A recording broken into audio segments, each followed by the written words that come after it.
Kala Flayatu, good evening, and here's our news bulletin for tonight. The new Assembly has passed the first reading of the Appropriation Annual Bill for the 2026-2027 financial year in yesterday's Assembly meeting. Presented by the Prime Minister and Minister of Finance, Honourable Dalton Tangailangi. The House voiced both support and concerns, specifically about the increase of the deficit from about $12.5 million of the previous year to $17.6 million for the next financial year. As expected, there were exchanges of support and also of concern, particularly of the increase of the deficit that is planned for the next financial year.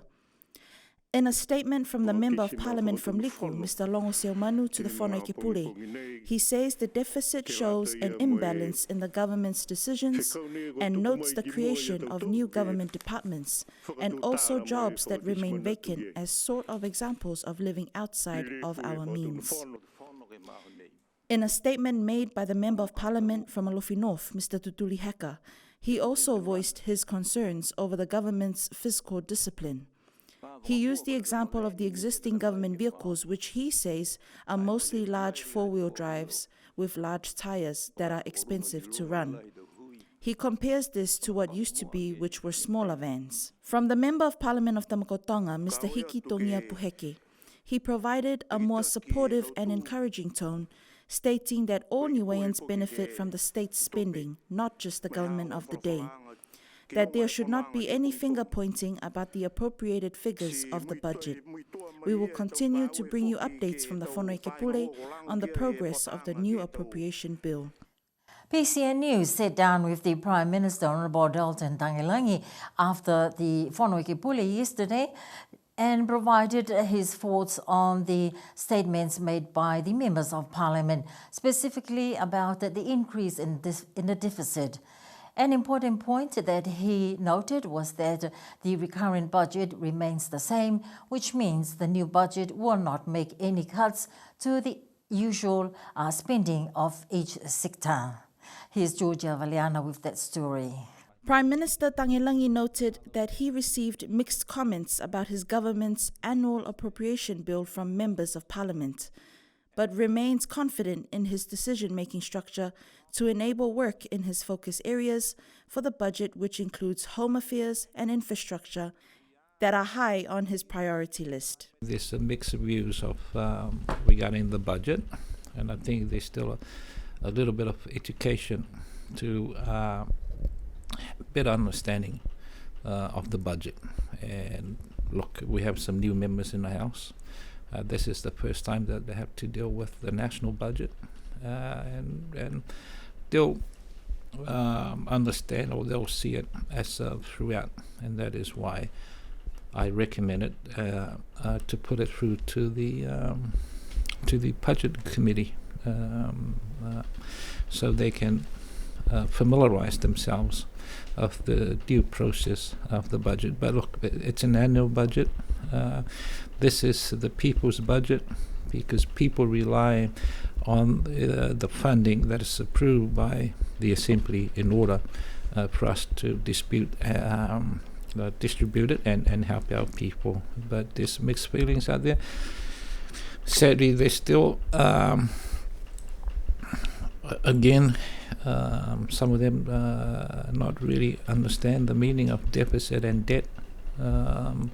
It's just the shortfall of the revenue expected to meet the expenditure costs. That's all it is. It might look that the government is too ambitious regarding the expenditure, but that is the reality of costs to manage and run this place on the annual basis. The Prime Minister also explained that the support from the diplomatic ties, which amounts to about $19 million, which would be very useful at this time as we deal with external shocks from global crisis. External shocks is obviously the conflicts that's continuing, and we're not going to get away with that.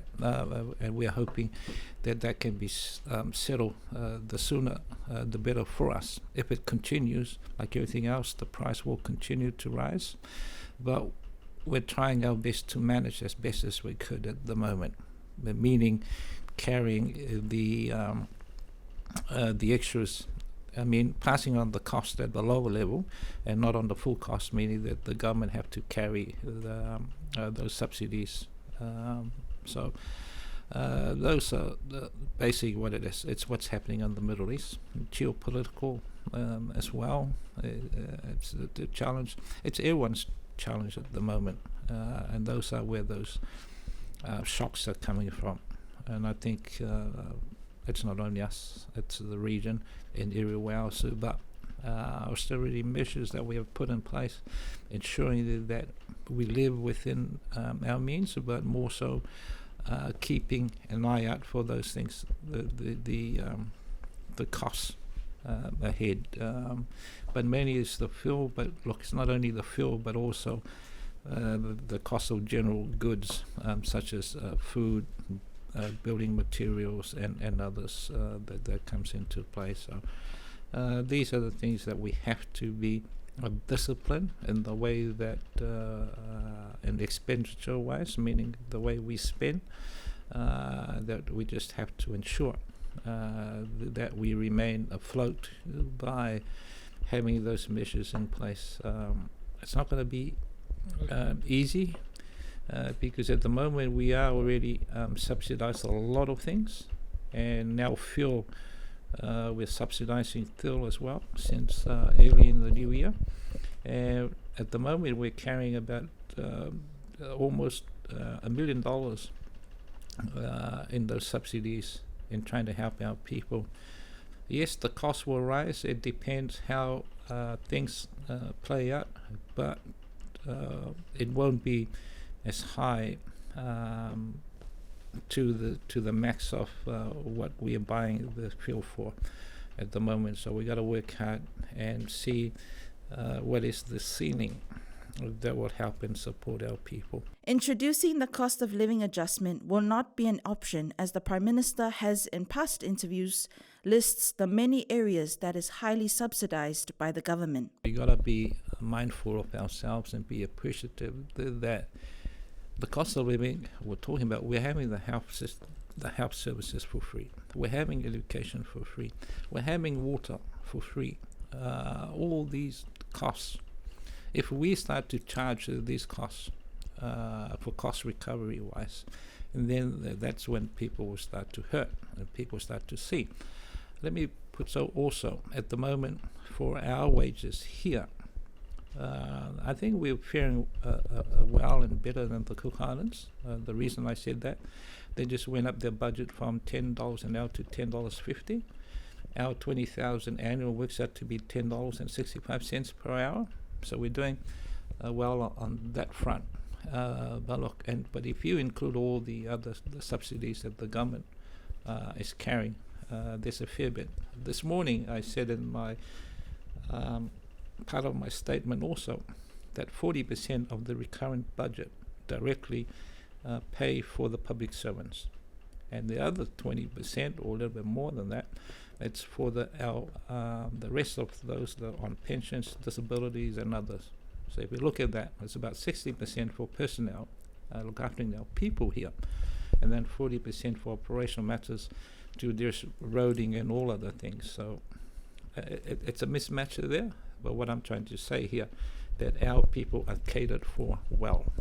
In his pre-budget breakfast speech, the Prime Minister mentioned the need for a balance of being realistic and also ambitious, with many mentions of economic independence. BCN News asked whether NUI's path to economic independence fell within being realistic or ambitious, noting if this particular point could shape the new NUI National Strategic Plan, which is due for renewal. Well, we always got to be ambitious, right? But how far do you go with that ambitious? The ambitious here, when we have that deficit of about 17, because I think in reality or in realism that I think we can address this, but leave that to the roles of myself and cabinet, how we going to address that. Let's just put it this way: if we, under my leadership, if we can address last year's deficit, surely we can address this one as well. We got to be understand here that things are not same as last year nor the year before. We just talk about cost of living. Things will keep rising, so you gotta make sure you also rise your expectation in order to meet for this. But as I mentioned in this budget today, this budget, it's also focused, but mainly focused on infrastructure, aging infrastructure, machineries, tools. They are the things that helps to grow this place. If we don't pay attention to that, these will all collapse. And how we gonna develop, or how we gonna look after or meet the needs of our people? So we gotta make sure that not only benefits to the people, but we also got to weigh up that balance of ensuring that the infrastructures are more robust in the sense of climate resilient also. So these are the challenges that the government has. It's tough for us here, as you know. We're not just known as the rock for nothing. So machineries are not that. We need real McCoys here, let's put it that way, to deal with our environment. The Prime Minister had earlier in the week hosted a pre-budget breakfast meeting on Tuesday morning. The invites included members of Parliament, heads of department, village councils, Chamber of Commerce and media. He plans to make this as an annual event in the lead to tabling of the annual budget. The Prime Minister presented a summary of key components of the budget appropriation bill. Niue's Public Service and Chamber of Commerce officials got a taste of at least the key figures and key allocations of the new budget for the new financial year from the Prime Minister's summary of the appropriation annual bill. The Prime Minister's speech was also a significant part of this gathering, where he remarked on some key motivations for how his government has put together this new budget. So there's a lot of work for this year. Yes, the budget is ambitious because that's what we wanted to do. I reserved others to speak widely tomorrow in the House regarding the not so much about the deficit, but how the government will address all that, but also put a broader perspective of how you deal with a national budget and how you can achieve the things that you wanted to achieve. Use the tool, or use the stats, the data that are before us, the economic growth. That's what we're looking for, the continuation of that. If that happens, we'll continue the growth, and I know that we are on the right track to be prosperous. I thank you. BCN spoke with Common Rule member Robert B.J. Riggs on his thoughts about the new budget. He says that his position in the Public Accounts Committee will allow him to scrutinise the bill in more detail, and the importance of doing this is part of holding the government accountable for its decisions. BCN also spoke with Mrs. Mary DeLisi, who understands that everyone is dealing with the crisis and the government has put together a budget bill accordingly and will require collaborative efforts to make it work. She also commented that for her village of Waiea specifically, she would like the government support for the upkeep of the village, especially for the sea tracks that have not had any proper maintenance and upgrading work done. Could Niue-based support that could look like an MP in Niue's parliament specifically to represent Niue diaspora affairs help our people, especially young Niueans abroad, make the move home? We find out from Sir Colin Tukitonga, who is on the island this week, some options that have come up in Talanoa sessions abroad, which he helped to facilitate for any Niueans interested. Been talked about over the years, I'm aware of that. The Cook Islands had someone in their assembly for many years, but it doesn't operate anymore. It has advantages, but it's also got cost implications and so on. But this is just one idea that people have raised. I imagine it's not easy, because if you were to do that, then the local assembly has to agree, you have to change the constitution, a whole bunch of stuff. So I imagine, yes, it's an idea, but to do what? Why do you need someone in the assembly? You could have someone based here to do all the follow-up and things, they don't need to be in the assembly. So that's the discussion. What are the benefits? Who pays for it? All of those kinds of things. Just one idea in a whole series of... And over time, we have a Zoom meeting on the 18th of June for people to talk some more. At the moment, we're just having conversations about what's possible. Sir Colin Tukuitonga also spoke with BCN about the Niue Research Symposium activities at the time. Sir Collins is a founder and a key figure of the first of its kind research symposium for Niue, which was created in 2024. In line with Niue's 50th Constitution celebration, Sir Colin, especially supportive of the research symposium to involve young Niueans academics and also to push for the key initiatives for Niue research, such as the data sovereignty. Yeah, we've been working with health folk and the former Minister of Health, Sonia Talangi, from last year, really trying to develop a bit of a structure on research for the island. So we've had a number of online webinars from last year, and one of the issues that came up was Niue doesn't in fact have an ethics framework to assess research proposals that are being proposed for the island. And today, from 4 p.m, we've got colleagues at the University of Auckland, plus Reverend Matangi and Dr. Leroy Tatui help us shape a draft for consultation. What kinds of things should be in the framework? The idea is that once we consult on that, we'll then adopt it that to be used here. It's then for the local leadership to decide, a committee to oversee it, that kind of thing. So our job is just to make sure that there is a research framework that's in line with international principles, for example. The Carving Symposium is today wrapping up on their 2-week project of erecting permanent sculptures that they have been working on with local carvers at Lialangi in Lakapa for the Hikulangi Sculpture Park in Liku.